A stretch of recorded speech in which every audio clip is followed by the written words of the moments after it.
Consumption theme की आप बात कर रहे थे, आप कह रहे थे आपको अच्छी नजर आ रही है और काफी चर्चा भी हुई इस बात पर। सर लॉन्ग टर्म का आउटलुक रख सकते हैं?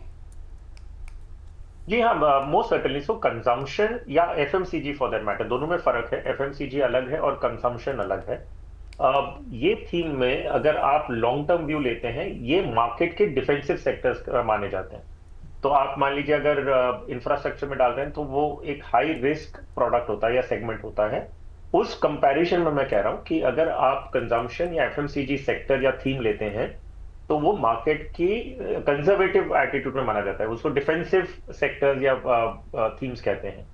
तो अगर आप एक स्ट्रेटेजिक लॉन्ग टर्म व्यू लेते हैं कि इंडिया की जो कंजम्पशन स्टोरी है, जो अभी मैंने बात की आपसे, कि जो राइजिंग इनकम है इंडिविजुअल्स की और जो एस्पिरेशंस हैं, हम पहले एज ए सोसाइटी बहुत सेव करते थे।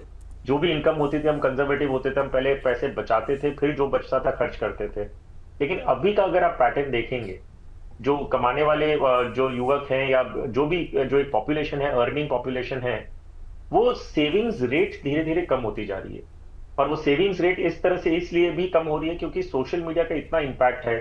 आप अपना सोशल मीडिया अकाउंट खोलेंगे, आप देखेंगे आपके दोस्त कोई ना कोई हॉलिडे पे गए हुए हैं, कोई ना कोई नई गाड़ी खरीद रहे हैं, कोई नई चीजें खरीद रहे हैं जो वो पोस्ट करते हैं।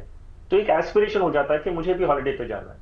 तो ये एक ट्रेंड हमने देखा है कि ये एस्पिरेशनल एक्सपेंडिचर जो है, इसकी वजह से सेविंग्स रेट बहुत तेजी से घट रहा है। और अगर आप एज एन इन्वेस्टर इस ट्रेंड को कैप्चर करना चाहते हैं तो आप कैसे कैप्चर करेंगे? आप कंजम्पशन थीम को पकड़ेंगे, जिसमें होटल्स आ गई, उस आपके एयरलाइंस आ गई हैं, आपके पास थिएटर, मूवी थिएटर्स आ गए हैं, आपके शॉपिंग की जो कंपनी टाइटन हो गई। ऐसे बहुत सारी कंपनी हैं जिसमें जिनके सेल्स हम एस्टिमेट कर रहे हैं कि बढ़ेंगे with the growing aspirations of the earning class. तो yes, medium to long term में ये एक ऐसी थीम या सेक्टर है जिसमें आप डेफिनेटली एक व्यू लेके चल सकते हैं। तो इसमें मतलब कुछ एक नाम सजेस्ट करेंगे क्या आप? मतलब अगर जो कार्यक्रम इस बात कार्यक्रम को देख रहे हैं तो वो तो ये जानना चाहेंगे कि फिर अगर इस थीम की बात हो रही तो उसको अगर प्ले करना हो तो वो लोग सर्च करें, उससे अच्छा ये कुछ नाम आप बता देंगे तो थोड़ा सा उनके लिए बेहतर रहेगा। जी बिल्कुल जी। सो अगर आप एफएमसीजी सेक्टर में इन्वेस्ट कर रहे हैं, सो एफएमसीजी में फास्ट मूविंग कंज्यूमर गुड्स, तो ये बेसिकली सिर्फ फास्ट मूविंग कंज्यूमर गुड्स, जो हिंदुस्तान लीवर, आपका डाबर हो गया, नेस्ले, आईटीसीज, ये सिर्फ एफएमसीजी कंपनियों में इन्वेस्ट करेगा। इसमें आईसीआईसीआई एफएमसीजी फंड एक ऑप्शन है। अगर आप ये सेक्टर नहीं लेकिन एक कंजम्पशन थीम को पकड़ना चाह रहे हैं हाँ, तो मैं वही आ रहा था अगला सवाल जी। हाँ, so FMCG will be sector, consumption will be thematic.